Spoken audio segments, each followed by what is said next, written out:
The Naval Academy Museum presents A History of the Navy in 100 Objects. Last week, we talked a little bit about the training process of the midshipmen of the Naval Academy. Recall how this process evolved throughout the earlier years of the United States Navy, from on-board apprenticeships under the captain of a Navy ship to a full-fledged academic and military curriculum at the Naval Academy. In the years since the Naval School was founded on the banks of the Severn River in 1845, thousands of Marine Corps and Navy officers have graduated from the Naval Academy. Throughout this time, finishing the first year of training and education has always been a milestone for midshipmen. The first year, or Plebe Year, is accompanied by a variety of traditions that make life more difficult, thus resulting in great joy at the year's completion. For example, Bancroft Hall, named for Secretary of the Navy George Bancroft, who initiated the Academy's founding in 1845, is home to all of the roughly 4,500 midshipmen of the Naval Academy, making it the largest single dormitory structure in the entire world. Inside, it boasts nearly 5 miles of corridor, or P-way. Plebes are not permitted to walk inside Bancroft Hall. Rather, they must chop, or essentially run, throughout the building. Additionally, they are only permitted to transit in Bancroft in this manner on the middle floor tile of the P-way, therefore giving them an assigned path roughly 12 inches across. The narrowness of this permitted path leads to logistical and navigational difficulties when two plebes meet, heading in opposite directions while chopping. This leads to a situation known in naval navigation as CBDR. CBDR, or constant bearing decreasing range, occurs when another ship or landmass remains at the same relative bearing from another ship, but is getting closer. This means that without a change in course, the two are likely to collide. Plebes meeting while chopping opposite directions provide an early lesson in CBDR. However, the situation is further compounded by another requirement for first-year midshipmen. Inside Bancroft Hall, plebes are only permitted to make right-angle turns. This leads to the often humorous result of two plebes traveling in opposite directions at high speed, and having to make 4 right-angle turns to get around each other. Each turn must also be accompanied by a shout of "Go Navy" or "Beat Army." Occasionally, should one plebe fail to turn at the proper time or in the proper direction, a spectacular collision of plebes, usually accompanied by a shower of books and covers, the military term for hats, occurs. There are many such traditions and requirements for plebes, both inside Bancroft and around the Academy grounds. Throughout the grounds are a variety of brick walkways for midshipmen to use in transit to the various academic buildings around the yard, as midshipmen call the Academy.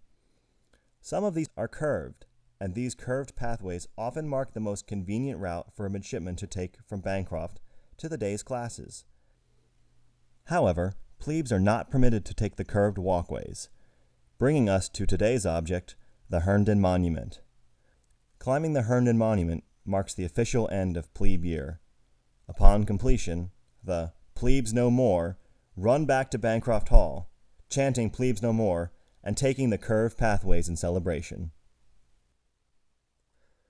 The Herndon Monument has a storied history, and it touches almost all of the fascinating parts of naval history, from exploring deep Amazonian jungles, to shipwrecks, to lost treasure, and to one of the first financial panics of the United States, as well as uncommon valor from a ship's captain. The monument is named after Commander William Herndon. Herndon himself trained as a midshipman aboard a ship and went on to explore the Amazon River, eventually being assigned as captain of the SS Central America, a mail delivery ship. In the 1850s, naval officers were often assigned to the mail ships as their captain. In 1857, the Central America sank in a storm off Cape Hatteras. Herndon refused to abandon ship, as there were still passengers aboard. He was able to ensure that over 100 women and children were rescued prior to the sinking, but he himself perished with the ship. The Herndon Monument was erected by fellow naval officers at the Naval Academy to commemorate the heroic actions of William Herndon. The ship was also carrying a large amount of gold, valued at over $100 million today. The loss of this gold damaged consumer confidence in the American financial system and helped cause one of the first collapses of the financial sector during what is now known as the Panic of 1857.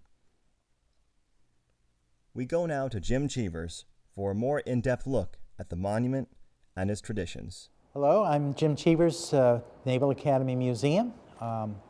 Today we might discuss one of the most prominent and best-known monuments in the yard, the Herndon Monument. In fact, it's one of the few things that's been placed at the Naval Academy, in my research anyway, that's never moved. It's still in the same location it was placed in June of 1860. It's a 21-foot gray granite obelisk made of Quincy marble in Quincy, Massachusetts, to honor William Lewis Herndon, who was commanding a ship coming up the Atlantic coast in September 1857. Ran into a bad storm about 300 miles off Savannah, Georgia. Got as many people into the lifeboats as he could, but like a good captain, he remained with his ship and was lost with his ship. So his fellow naval officers raised the money to erect the Herndon Monument at the Naval Academy in Annapolis in his honor. In the old days, there were benches, park benches along the sidewalks around Herndon Monument. And on Sunday afternoons, the upper-class midshipmen could entertain women on those park benches. So they became known, the sidewalks became known as Love Lane or Lover's Lane. But no plebe or freshman was allowed to set foot on those sidewalks, let alone speak to women. No freshmen plebes were not allowed to fraternize with women. So after graduation in 1907 in the nearby Armory, Dahlgren Hall, the plebes rose up immediately and went to prove that they could now walk on Lover's Lane. And this developed into a snake dance where they would put their jackets on backwards and their hats on backwards. And photographic evidence by and they would sing a ditty, Ain't No More Plebes, that they wrote. And then in 1940, photographic evidence shows that they boosted one of their classmates to actually sit on top of the Herndon Monument to show that they had conquered the most difficult year, the Plebe Year. And then by the late 40s, they started leaving a hat on top to prove that they had been there and done that. And well, the upperclassmen thought that looked too easy.